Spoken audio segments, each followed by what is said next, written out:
BNP এবং জাসাসের পক্ষ থেকে জানাচ্ছি শুভেচ্ছা। ব্রাজিল যে হারলো, এটা কি হার হয়েছে? এখনো তারা অনেকের প্রিয় মানুষ। আমি তো মনে করছিলাম যে মিশর মনে হয় জয়ী হয়ে যাবে, যদিও আমি আর্জেন্টিনাকে সারা জীবন সাপোর্ট করে আসছিলাম। আজকে যারা শপথ নেবেন তাদেরকে আমি আমার অন্তরস্থল থেকে এবং আমাদের দল বিএনপি এবং জাসাসের পক্ষ থেকে জানাচ্ছি শুভেচ্ছা। আগামী 2 বছর আপনারা আমাদের চলচ্চিত্রের জন্য কাজ করবেন।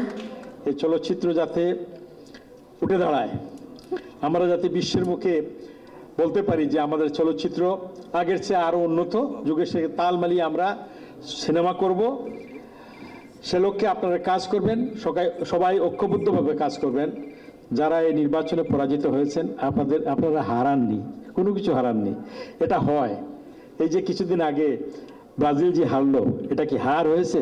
তাদের জন্য তো এখনো তারা অনেকের প্রিয় মানুষ। হ্যাঁ, মিশরের জন্য তো মিশর তো আমাদের খুব পাশের একটা দেশ।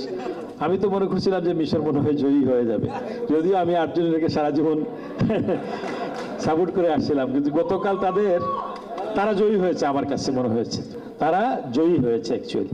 তো যাই হোক, তো আপনারা মন খারাপ করবেন না, আপনারাও সহযোগিতা করবেন। সবাই মিলে আমরা ঐক্যবদ্ধভাবে কাজ করলে ইনশাআল্লাহ আমরা আমাদের যে মূল লক্ষ্য, আমাদের চলচ্চিত্র প্রাণীর আমার যে জায়গা, এই এফডিসি, এই চলচ্চিত্র অঙ্গন, সেটাকে আমরা মনের মতো আমরা সাজাতে পারবো।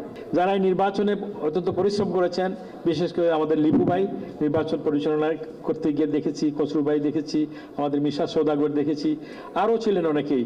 তাদেরকে আমি, নিশাদ ভাই ছিলেন, তাদের সবাইকে আমি জানাচ্ছি অত্যন্ত সুন্দর একটা নির্বাচন আপনারা প্রেজেন্ট করতে পেরেছেন।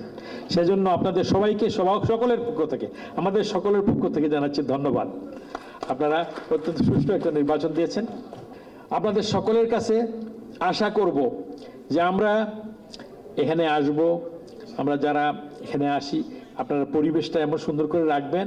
যারা নেতৃত্বে আছেন, আমার ছোট ভাই শিবাসানু খুব দক্ষ একজন মানুষ, পরিশ্রমী মানুষ, এবং এই যে আমার ছোট ভাই জয় চৌধুরী, তারা অত্যন্ত পরিশ্রম করেছে। আশা করছি তারা যেরকম পরিশ্রম করেছে নির্বাচনের আগে, এরকম পরিশ্রম তারা চালিয়ে যাবে যতদিন তারা থাকবে। এই 2 বছর, আগামী 2 বছর নেতৃত্বে তারা থাকবে। তাহলেই কিন্তু আমরা বুঝবো যে তোমরা মনে প্রাণে ভালোবাসো চলচ্চিত্রকে। নির্বাচনের আগে উপরে যেন চেঞ্জ না দেখি, কাজে কর্মে থাকতে হবে আগের মতোই সক্রিয়।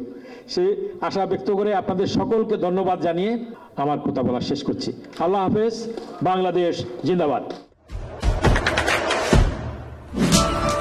দেশে দেশে সবার সাথে দ্য নিউজ।